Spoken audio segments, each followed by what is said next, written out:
San Diego Padres baseball coming up on 97.3 The Fan and the Padres Radio Network. Today the Padres take on the Arizona Diamondbacks in the second game of a three-game series. Our starting pitching matchup for the D-backs, right-hander Brandon Pfaadt, and for the Padres, right-hander Michael King. Hi, good everyone. Sam Levitt with you here inside our San Diego studios. First pitch is coming up at 5:10 at Chase Field in Arizona. Coming up in the next 50 minutes, you'll hear from Padres manager Mike Shildt, Padres president of baseball operations and general manager AJ Preller. We'll also check in with Tony Gwynn Jr., and we'll hear from today's starting pitcher Michael King as the Padres go for a fourth consecutive win, but also they welcome a brand new name at the very top of the lineup. That is DH Luis Arraez. That trade made official earlier today. But first, let's set the table, brought to you by Fraser Farms Market. Set your table with the highest quality of natural and organic products from Fraser Farms Market, a San Diego original since 1971 with 3 locations, La Mesa, Vista, and Oceanside. Padres entered today with a record of 17-18 after losing 5 in a row as of Monday. The Padres have bounced back in a really nice way to win 3 straight. D-backs, meanwhile, coming off a World Series appearance a year ago, but they're off to a slow start in 2024. Diamondbacks now 14-19 on the season. Like we alluded to, the headline here tonight, Luis Arraez, one of the best pure hitters in all of baseball, will make his Padres debut. The trade for Arraez made official this morning, with the Padres sending reliever Usako along with prospects Dylan Head, Nathan Martorella, and Jacob Marcy to the Miami Marlins. Before we turn our full attention to today's game and to Arraez making his Padres debut, let's take a quick look back at the series opener in the desert yesterday. How did the Padres fare in their last game? Let's take a look back with our Padres Rewind. Presented by Hamul Casino. With thrilling slots and tables and all the best rewards, Hamul Casino has all the fun you're looking for. Hamul Casino. Fun above all else. A scoreless game in the 4th inning. Fernando Tatis Jr. changed that in a hurry. Here's the 2-1 to Fernando. That's hit in the air to very deep left center field. Oh, my goodness. Fernando Tatis Jr. way out to left center. Long home run. And the Padres' first hit of the night, a 2-run homer as they take a 2-0 lead. Instant swag taker right there. Then it was Jake Cronenworth. Here's the 1-1. Cronenworth swings. He skies one to deep right field. Smith is back at the wall. This one gonna go! Back to back for the Pods here in the 4th inning. Cronenworth homers in his second consecutive game, and the Padres now lead it 3-0. Padres weren't done. Manny Machado walked with 1 out, and Manny on second. Jackson Merrill dug in. Merrill first pitch swinging, line drive into right center field and a base hit. Manny rounding third, he'll score. Merrill hustling for second, he goes in head first with an RBI double. That snaps in 0 for 20 for Jackson Merrill, and the Padres add on, it's 4-0. A 4-run 4th inning. Padres then got more in the 5th. Fernando struck again. Ball and no strikes. Here's the pitch, and Fernando hits it hard on the ground through the left side, base hit. Wade will come in and score, and the Padres manufacture their 5th run of the night here in the 5th inning. Then it was time for a Manny mash. 3-1 to Manny. Here's the pitch, and Machado rips it into deep left field and gone. Wow, absolute line drive over the left field fence. If that wall is 8 feet tall, that thing never got more than 10 feet off the ground. Absolutely remarkable. A 2-run homer and a 7-0 Padre lead. 112 miles per hour off the bat from Manny. Padres led 7-0 after 4.5 innings. The other big story, Dylan Cease. He was outstanding. 6 2/3 innings, 1 earned run given up, 3 hits. He struck out 8, walked nobody on 102 pitches. Final score in the series opener yesterday as the Padres won a 3rd consecutive game. The Padres 7 and the D-backs 1. And now we'll see if the Padres can get a 4th consecutive win with right-hander Michael King on the mound here tonight. As we get ready for first pitch coming up at 5:10 in Arizona, let's go to Phoenix and go inside the Padres radio booth. Let's go inside the Padres broadcast booth for a deep dive on today's matchup from Tony Gwynn Jr. in our Padres game preview on the Padres Radio Network. We go to Chase Field in Arizona. We're joined by Tony Gwynn Jr. as we get ready for Game 2 of this 3-game series. And Tony, obviously the Padres making a very big move, made official as of this morning. Luis Arraez, now a San Diego Padre. What kind of impact do you anticipate Arraez having on this lineup? It's another guy who can put together consistent, good at bats at the big league level. And he's done it at a very high level throughout the short portion of his career. And so I think it's another unique bat, to go along with the likes of Profar and a Jackson Merrill. You throw another one of those type of ABs in there to go along with some of the other guys. This lineup has lengthened out in a good way. As far as his approach at the plate, what he does as far as the batting average, the bat-to-ball skills, what stands out about what Arraez does day in, day out? I mean, in a lot of ways, I think for folks here in San Diego, it's what Jackson Merrill does, but at a much, much higher level, right? Some of the same characteristics that we love about Jackson, Luis has been doing at a batting title level for the last couple of years. And I think that's the best way you can kind of compare it and kind of make it easy for people to visualize what they're getting. That's kind of how I look at it. As far as the wider trade, Tony, and then we'll move on to some of the other elements in tonight's game, but as far as the wider trade, obviously you got a little bit familiar with some of the minor leaguers that were traded over to Miami during spring training. Usako, part of the package as well. There's the money part of it, reported by our friend at ESPN, Alden Gonzalez, earlier today, which I think is a significant aspect to the deal. Overall, what the Padres gave up, what they're getting back for not just this season, but next season as well in Arraez, how do you frame the deal as a whole? I think it's a win for the Padres. Listen, I think you have to come to grips. You're either trying to win now or you're not.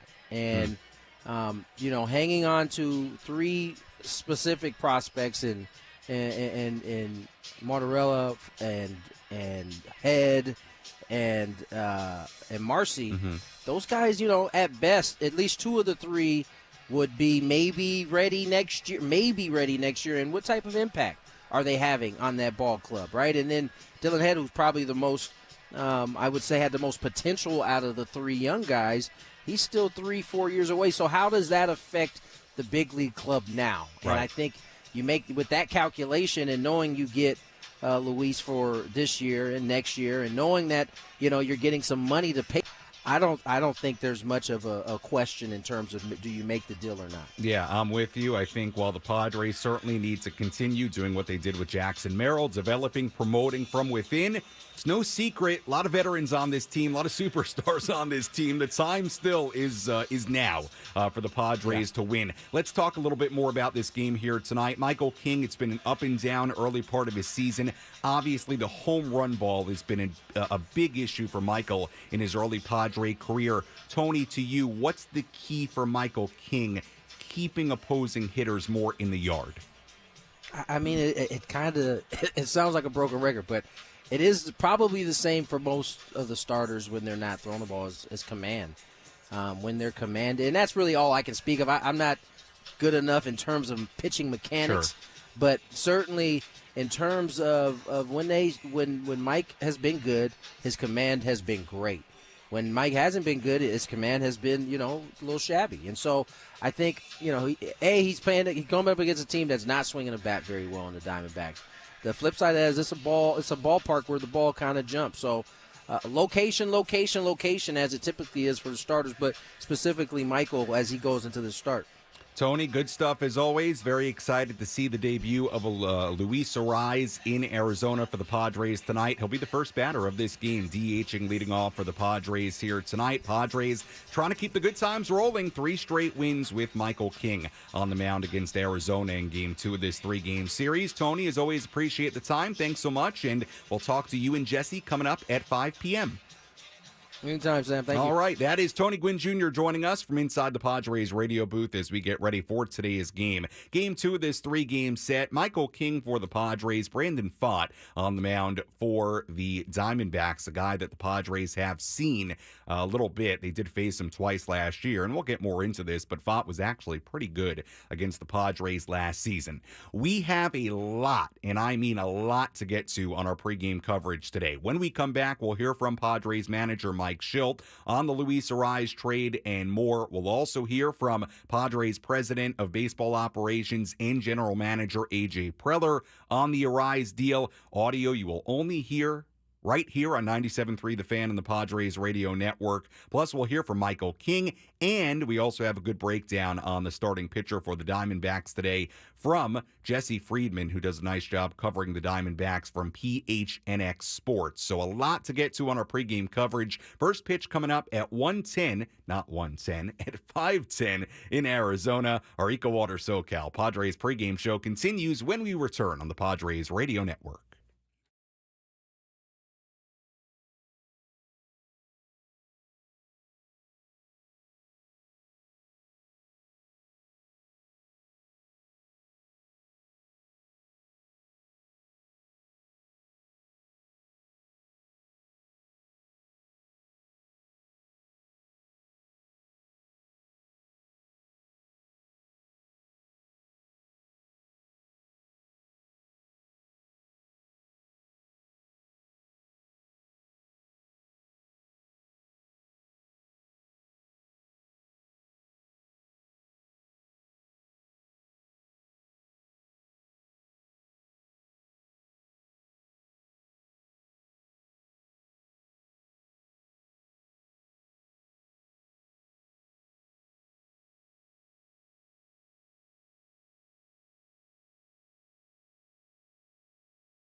Welcome back to the EcoWater SoCal Padres pregame show on the Padres radio network. Your water perfected. EcoWater SoCal. Your water should be perfect. Find them online at EcoWaterSoCal.com. Sam Levitt with you inside our San Diego studios as we get ready for today's game between the Padres and the Arizona Diamondbacks. Game 2 of this 3-game series. Padres going for a 4th consecutive win. Padres also looking to move back to 500. A win today would move them to 18-18. We'll see if they can do that with right-hander Michael King on the mound. Lots to get to on our pregame coverage. We'll hear from Padres manager Mike Shildt in just a moment. We'll also tell you who's hot, who's not in a little bit as well. Plus, a little bit later, we hear from Padres president of baseball operations and general manager AJ Preller. We're going to hear from Michael King, today's starting pitcher. So we got a lot to do before first pitch coming up at 5:10. Let's hear from the Padres skipper.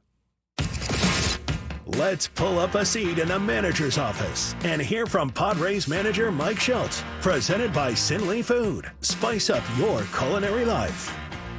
The big news that came out last night, the Padres trading for Luis Arraez, one of the best pure hitters in all of Major League Baseball. A big addition for the Padres in the lineup here today, DHing and leading off. Here was Mike Shildt on the addition of Arraez.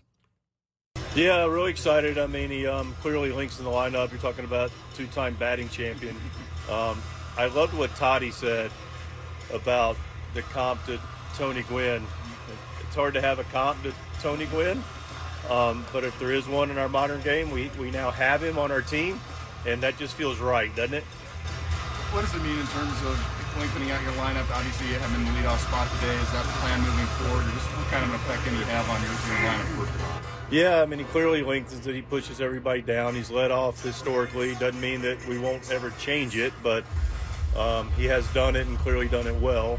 He's also been able to drive in runs, but our bottom of the lineup's contributed, so I think there's going to be opportunities for him not only to drive in runs, but obviously score a lot of runs with the people hitting behind him now. So, that's a starting point of what he does for our lineup, but, he's just going to take a quality at bat every time. In the DH spot today, is the plan for him to primarily be in that spot? Give a rest to some guys on the infield. He's played multiple positions as well. Yeah, no, I think it's a combination. I mean, he's going to DH a day. He's en route to the ballpark as we speak, so want to make sure he gets here, gets comfortable. We got to put in. I don't think it's going to be rocket science relative to how we, do our bunt plays and hold runners and some of the stuff defensively, but just let him get here, let him take some at-bats and go from there. But, yeah, he'll get an opportunity to play, some first, some second. We'll pass the DH spot around a little bit. What does this mean for the clubhouse in terms of seeing the front office making a commitment to them this early and saying, hey, we've got faith in you early on? Yeah, I mean, this is a front office, AJ. Good time to stop and just give him some credit, man. I mean, this guy, you leave the last day of spring training, and spring training's not a historical place where a lot of moves are made, and you walk off the last day of Arizona spring training, and, we got Dylan Cease. It was pretty darn good for us last night. And then, you're in early May and you make a move for a guy like Arraez. It says volumes about, the organization's commitment to winning, and I applaud AJ for a lot of things, and getting acquiring talent's a big part of it. And also, we've got to give a shout out to our scouting group, man. I mean, listen, we make these moves with Dylan and with, Juan 2 years ago, and now with Luis. It means you have players that people covet if they're going to give up that kind of talent. So real kudos to our scouting department and also our player development department. You mentioned the comparison to Tony Gwynn. His style of hitting, is that something that some of these guys can learn from, maybe a young Jackson Merrill? I don't think there's any question that when you have a guy that has that kind of approach and then the swing to match it and the ability to get on base, I think that's a tremendous model for our guys to be able to continue to follow. And look, he's going to have benefit. I'm confident of this on the field with what he's going to do with his production, but the residual benefit of how he's going to work, how he's going to see the game, how he's going to talk and grow other people around him, including Jackson. I don't think there's any question there's going to be value in that as well. A lot of good stuff there from Mike Shildt on the Padres' acquisition of Luis Arraez. And we will get deeper into Arraez's career a little bit later, his numbers, what he brings to this Padres lineup. And we'll hear from AJ Preller on the trade coming up in a little bit as well. Here was Mike Shildt earlier today. A little bit more from Mike on Robert Suarez and what he's done so far this year. Yeah, it's been tremendous. And we had a good idea that he was going to be the guy at the end of games. And he was provided opportunities and nothing but reward that with how he's performed. So, he's also been able to go ahead and grab the end of the 8th and get the 9th when he's appropriately rested. So that we're grateful of that. And he's gone multiple days in a row. So he's done a great job in that role. And we work every night to get ourselves in the best position to be ahead in the 9th. And, last night, thankfully, we had a nice lead. And we'd like to have more of those games, clearly. But the games that, are 4 or less or 3 or less, depending on the day, it's good to have him back there. It was tough for him last year. What has he been doing right from your vantage point here to be the guy he was more like in 2022? What he's doing right, he's throwing a lot of quality strikes. He's dominating early counts. He's attacking. He's convicted of what he's doing, and he's been able to, use an elite fastball to be his calling card to be able to, establish quick outs. That was Padres manager Mike Shildt on Robert Suarez on the trade for Luis Arraez, and we'll hear more from Mike Shildt on our post-game show after tonight's game right here on the Padres Radio Network. Again, Sam Levitt with you inside our San Diego studios. We'll go out to Jesse Agler and Tony Gwynn Jr. in a half hour. They'll have the starting lineups, first pitch, and then all the play-by-play beginning at 5:10 as the Padres go for a 4-game win streak against the Diamondbacks here tonight. Now let's tell you who's hot, who's not. Which player is locked in at the dish? Who needs to kick things up another notch? This is Who's Hot, Who's Not on the Padres Radio Network. We begin with the hot category. Jurickson Profar certainly still in that category for the Padres. Did have an 8-game hitting streak snap last night, but he did get on base and score a run. Profar still batting .455 in his last 9 games. He ranks 10th in the majors right now with a .333 batting average on the season. On-base percentage of .425, ranks 4th.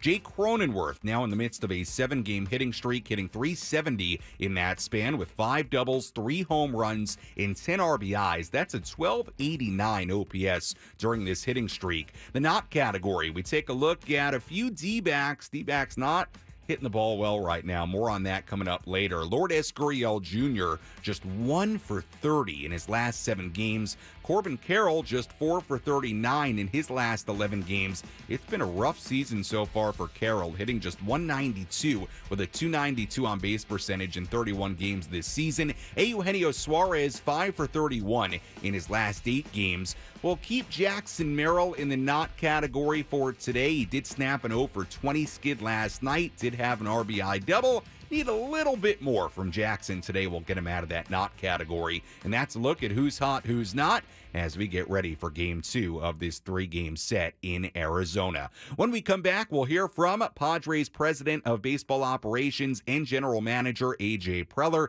Plus, we hear from Michael King coming up later as well. First pitch coming up at 5:10 in Arizona. More after this on the Padres Radio Network.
Our EcoWater SoCal Padres pregame show continues here on the Padres Radio Network. Sam Levitt with you inside our San Diego studios as we get ready for Game 2 of this three-game series between the Padres and the Arizona Diamondbacks. Padres going for a fourth consecutive win here tonight. Padres also will have the Padre debut of Luis Arraez. He is DHing and batting leadoff here today. Arraez got to the ballpark, from what we understand, not all that long ago. Obviously had to make the trip from Oakland. That's where the Marlins were when the trade was made yesterday. So Arraez arriving in the last couple of hours. He is in the lineup here tonight against the Diamondbacks. Fernando Tatis Jr. in right field batting second. Jay Cronenworth at first base batting third. Manny Machado at third base batting cleanup. Profar in left batting fifth. Bogarts in the number 6 spot playing second base. Merrill in center field batting seventh. Luis Campusano at catcher batting eighth. And Ha-Seong Kim at shortstop batting ninth, with, again, right-hander Michael King on the mound for the Padres here today. We'll hear from Padres president of baseball operations and general manager AJ Preller in just a moment. First, let's update you on the injuries for the Padres and the Diamondbacks before tonight's game. Who's in, who's out? This is the Bada Fulkerson Injury Report, presented by San Diego's Bulldog Injury Attorneys, who hope you're never in an accident. But if you are, make Bada Fulkerson the first call you make. Hit him up 24/7 at badafulkerson.com. On the Padres side of things, not a ton to update you on. Knock on wood, no injury updates there for the Padres today. As far as the Diamondbacks, it's something we talked about a lot in the pregame coverage yesterday. This is a really, really banged up D-backs team. They got a ton of guys on the IL right now. Geraldo Perdomo dealing with a right meniscus tear on the IL. Alec Thomas on the IL. Same thing with Ryan Nelson, Paul Sewall, the key reliever for the Diamondbacks, Dre Jameson, Merrill Kelly, one of their key starting pitchers, Eduardo Rodriguez, their key acquisition in the rotation before Jordan Montgomery this offseason, Kyle Nelson, a reliever. They're really banged up right now. Zach Gallen was originally slated to start this weekend, but ended up getting pushed back due to a hamstring issue. So they've got a lot of injuries right now. They've been banged up. That's part of the reason the Diamondbacks are sitting at just 14-19. And that's a look at our injury update on this Saturday between the Padres and the Diamondbacks. Let's hear a little bit of what AJ Preller had to say before today's game. AJ making the move for Luis Arraez. It was first reported last night. That deal became official earlier this morning. Again, Arraez to the Padres, the package that went back to Miami. Usuko, the reliever, along with 3 prospects, Dylan Head, Nathan Martorella, and Jacob Marcy. Here was AJ Preller earlier today in Arizona on why now was the time to make the deal. Yeah, I mean, I think at the end of the day, we talked about, traditionally, waiting more till the trade deadline. I think for us, we like our team. We felt like we probably, even going into the offseason, losing Juan Soto, we knew, going to need to find other ways to get offense and kind of, add to our club. Left-handed bat was something that, we had to prioritize.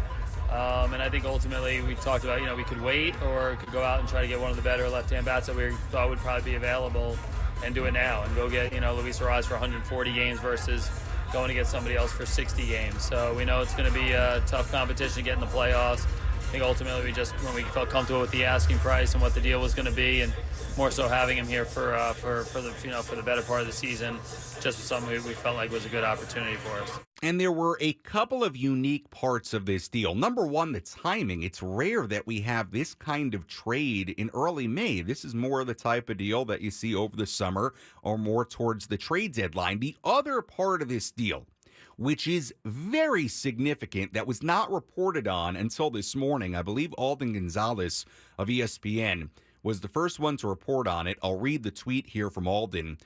Alden tweeting, source, the Marlins are paying Luis Arraez's contract down to the minimum in their deal with the Padres. Arraez making $10.6 million this season in his second to last year before free agency. And remember, the Padres also shed nearly $2 million of salary. I'm not sure what the exact number is at this point of the season, but somewhere between probably $1.5 million to $2 million by moving Usuko. So essentially, the Marlins are playing the great majority of Arraez's salary for this season. So from that perspective, the Padres, it doesn't appear took on any additional money. Here was AJ Preller on the Marlins reportedly paying most of Arraez's salary this season. Yeah, I mean, I think, I saw the reports. I mean, obviously, part of this deal where we got, cash consideration from the Marlins. So I think, ultimately it's something that, you always have a budget. You always have, different things you look at for the team, in terms of improving your talent and then doing it at a certain cost. And I think this was one that just lined up both ways, where we could add an elite talent. We could do it at a price that ultimately fit for us here this year, and, hopefully enables us to do some other things down the road if we need to. Other things down the road. What else could happen by the time the trade deadline comes around for the Padres? I thought that last bit there from AJ Preller, that was among the most interesting things he said earlier today inside the Padres dugout in Arizona. Obviously, we talked about it last night. One of the reasons the Padres can make a trade like this is because of their depth in the minor leagues. Here was AJ Preller on that. Yeah, it's the name of the game in terms of, obviously every year, you have to be able to, the draft, scout, find the right guys, find players that, are big league talents, guys that are going to come into a system and do really well. And I think the three minor league players that we put in the deal, I mean, a testament to our scouting group. You got Jacob Marcy, is not a high draft pick. You're talking about a 6th, 7th round pick. Same thing with Nathan Martorella. And then Dylan Head is a first rounder that a year out of the draft or a few months out of the draft, they're guys that carried premium value in this deal. Our scouting group does a great job. Chris Kemp and all of our scouts, they have a real good idea what they're looking for. And then Riley Westman and the player development group, they're able to develop these players. So again, we've seen some guys come to the big leagues here this year. Jackson Merrill, Luis Camposano, Adrian Morejon, some guys that are starting to settle in, for the Padres and Peckerell. And there's going to be more. But it also gives us the ability to go add some elite talent and some guys that can hopefully add to our big league team right now. So it's a huge, it's really the part of the deal is we had players that the Marlins wanted. That was Padres President of Baseball Operations and General Manager AJ Preller earlier today on the Padres trade for Luis Arraez. If you want to go listen to everything that AJ had to say about the trade earlier today, you can go listen to the full comments on the Inside San Diego Baseball podcast with Sam Levitt. Search it up on the Odyssey app or wherever you find your podcasts. Let's take a quick look at the out-of-town scoreboard on this Saturday. Let's take a trip around the Bigs and tell you about the scores you need to know in our out-of-town scoreboard. Presented by Jensen Meat, where great taste meets integrity. We take a look at scores from around the major leagues. Blue Jays beat the Nationals in D.C. 6-3. Kevin Kiermaier a home run in that game for Toronto. Pirates beat the Rockies 1-0 in Pittsburgh. Jack Sawinski had the walk-off hit in the bottom half of the 9th inning in that game for the Pirates. Cubs beat the Brewers 6-5 in Chicago. Christopher Morel, a 2-run home run in that one for the Cubbies. Twins beat the Red Sox 3-1 in Minnesota. Max Kepler, a home run in that one. Yankees beat the Tigers 5-3 in the Bronx. Anthony Rizzo, a 3-run home run. Games going on right now. Mets and the Rays tied at 1 in the second in Tampa Bay. We have a unique situation. The White Sox and the Cardinals in a rain delay in the bottom half of the 10th inning in St. Louis. How about this? White Sox have a 6-5 lead, but the Cardinals right now have the bases loaded with 2 men away, and it went into a rain delay. So when they come back, the Cardinals will be able to win it with one swing. Fascinating there. White Sox ahead 6-5 in the 10th inning in St. Louis. Marlins and the A's in Oakland scoreless second inning there. Phillies 4, Giants 0 in Philadelphia in the first inning. Guardians leading the Angels 7-1. 6th inning in Cleveland. Orioles and the Reds in Cincinnati. Third inning there, no score. Rangers leading the Royals 4-0 in Kansas City in the third. Mariners over the Astros 1-0 in the second in Houston. And the only other game yet to begin, the Braves and the Dodgers in L.A. at 6:10. And that's a look at the full out-of-town scoreboard on this Saturday across the major leagues. We'll hear from today's starting pitcher, Michael King, coming up in just a little bit. Also, as always, you can get involved on our pregame coverage by tweeting at me or Instagram DMing me at Sammy Lev, SAMMYLEV, on either of those platforms. If you are tuned in on the video stream right now on Facebook, Twitter, or YouTube, hello! Thank you for tuning in on video today. You can comment on YouTube or Facebook or on Twitter. Let me know what your key to today's game is, and I may just read it live here on the air during our pregame coverage. Now let's get to our keys to the game. How will the Padres unlock a victory in today's game? These are the keys to the game. Presented by Honor Buick GMC Hummer in National City. Key number 1, Michael King limiting the home run ball. King has allowed 2.5 home runs per 9 innings this season. That's the second highest rate in the major leagues. 21 of the 25 runs he's given up this year have come on home runs. But tonight, he faces a D-backs lineup that has scored only 31% of their runs on homers. That's the 5th lowest percentage in the major leagues. Another thing to watch with King, he's given up 4 home runs on the very first pitch of at-bats this season. A big key tonight for Michael King and the Padres. Can he avoid giving up the home run ball? Key number 2, kind of in the same breath, don't let the D-backs offense get hot. King faces a D-backs offense that is really scuffling. They've scored only a combined 15 runs in the last 8 games. That's less than 2 runs per game in the last 8.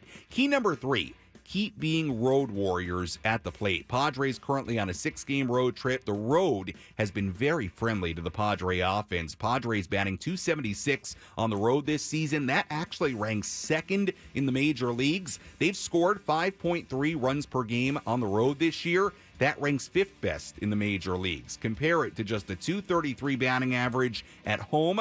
Padres are 9-6 on the road, 8-12 as the home club this season. And that's a look at our keys to the game.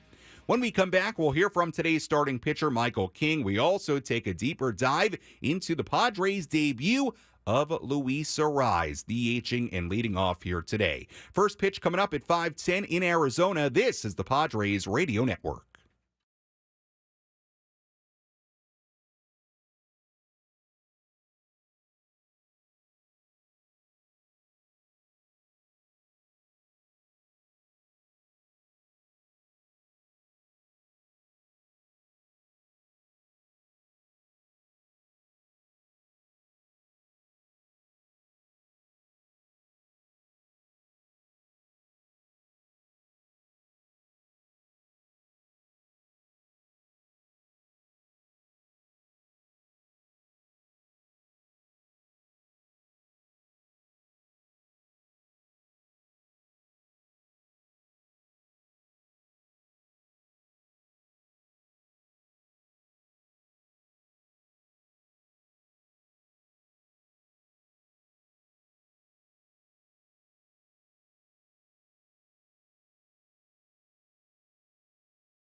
Our EcoWater SoCal Padres pregame show continues here on the Padres Radio Network. Sam Levitt with you inside our San Diego studios. First pitch coming up at 5:10 in Arizona. We'll go out to Jesse Agler and Tony Gwynn Jr. in just about 9 minutes as the Padres go for a fourth consecutive win here tonight in Arizona. Before we hear from today's starting pitcher, Michael King, let's tell you what to watch for in today's game. What's the one thing Sam Levitt will be keeping his eye on in today's game? This is What to Watch For. Presented by Genesis Home Improvements, San Diego's trusted painting, roofing, and window company. Save 15% today on a new beginning for your home. Visit GenesisHomeImprovementsSD.com. What to watch for in today's game? This was an easy one. The Padres' debut of Luis Arraez. Arraez, a career .324 hitter in 569 career games. He is a two-time National League batting champion, or actually I should say two-time I really got this wrong. One-time American League, one-time National League batting champion. .316 with the Twins in 2022. That was the AL batting crown. .354 in 2023 with Miami. That was the NL batting crown. A two-time All-Star. He's currently hitting .299 this season after a pretty slow start, but he's heated up in a big way lately. Arraez has hit safely in 10 of his last 11 games while batting .354 over that span. One of the best pure hitters in baseball leading off tonight for the San Diego Padres. And that's what to watch for in today's game. What does Luis Arraez do in his Padres debut? Michael King spoke with the media inside the clubhouse yesterday. Here was Michael King on his first ever start in Arizona. This is the second to last that I haven't been to, and then our next road trip is the Cubs, so I'll be able to see that one. Unfortunately, I won't be pitching in Wrigley, but it's always fun to see new stadiums and even let you see the locker room and how it's all set up. So, excited to check this one off, and then Wrigley will be the final one. Anything you do in preparation for that? Do you go out to the mound? Do you do anything to try to get yourself familiar maybe with the new surroundings? Not really. If it was, if today I was pitching and I hadn't seen the atmosphere, then I'd go out there earlier, and honestly, when there's fans in the crowd, so not just for BP and stuff, right before the game, go out there. And it was actually a Darren O'Day line. He told us while we were in the bullpen, if there's an indoor bullpen, always go out to feel the atmosphere of the crowd, because that phone rings and the adrenaline of you going up and getting on the mound, and then the adrenaline rush of all the fans out there is an extreme, and he wanted it to be a more seamless transition. So I took that in starting, and in a new crowd, new environment, I like doing that. That totally makes sense. As far as the different mounds in the league go, obviously MLB tries to regulate it. They're all the same height, but they're not all the same, are they? I think they're definitely the same height, but how they dig out is very different. The one good thing is I feel like all domes are pretty good. You can really control the humidity and the temperature, and makes it easier on the ground screw to maintain. The tough ones are the day games in dry areas, and now all of a sudden that mound is rock hard. So obviously ground screw does a great job everywhere, but I'm excited to pitch in a dome because that dirt will be good. Always a different lineup every time you're facing different things that you've got to sort of address. With this one, it seems like these are some guys that are very athletic and can cause some havoc on the base paths. Anything that you sort of do to prep for that without giving away any secrets? No, I mean, a lot of it is minimizing when they do get on base, making sure I'm controlling the running game, making sure that all those fast guys that get on first don't get on second, and then it's really controlling the big inning, because these guys can. That hitting is contagious line is very true with them. They'll put up 6 hits in an inning, and I do not want that to happen to me. So it's really just mixing up looks, mixing up sequences at bat to at bat, and then just making sure that I'm really diligent, being quick to the plate, and then trusting my catcher's arms to get these guys, because I know they're going to be running. So great lineup, really balanced lineup, and just need to execute my pitches. That was today's starting pitcher, Michael King, before today's game in Arizona. Speaking of Michael King, let's dive into today's pitching matchup between King and Brandon Pfaadt.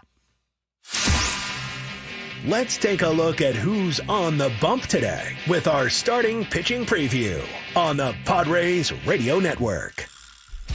On the mound for the Padres, right-hander Michael King, the 28-year-old so far this year, 2-3, a 5 ERA, 7 outings, 6 starts, 36 innings, 40 strikeouts, and 21 walks. Last start Sunday against the Phillies, 5 innings and a third, 6 earned runs given up, 6 hits, 3 home runs allowed. Like we alluded to, this will be King's first ever outing against the D-backs or in Arizona. Meanwhile, right-hander Brandon Pfaadt on the mound for the D-backs, the 25-year-old in his second major league season. 1-1 record so far this year, a 4.63 ERA, 6 starts, 35 innings, 38 strikeouts, 6 walks, 5 home runs allowed. Had a rough couple of starts in early April, but he settled down quite a bit. A 2.95 ERA in his last 3 starts over a span of 18 innings. Gave up 2 runs in 6 innings against Seattle last weekend. Struck out a career-high 11 in that game. Remember, he faced the Padres twice in his rookie season last year. Both starts came in the same week. 5 2/3 innings, 3 earned runs given up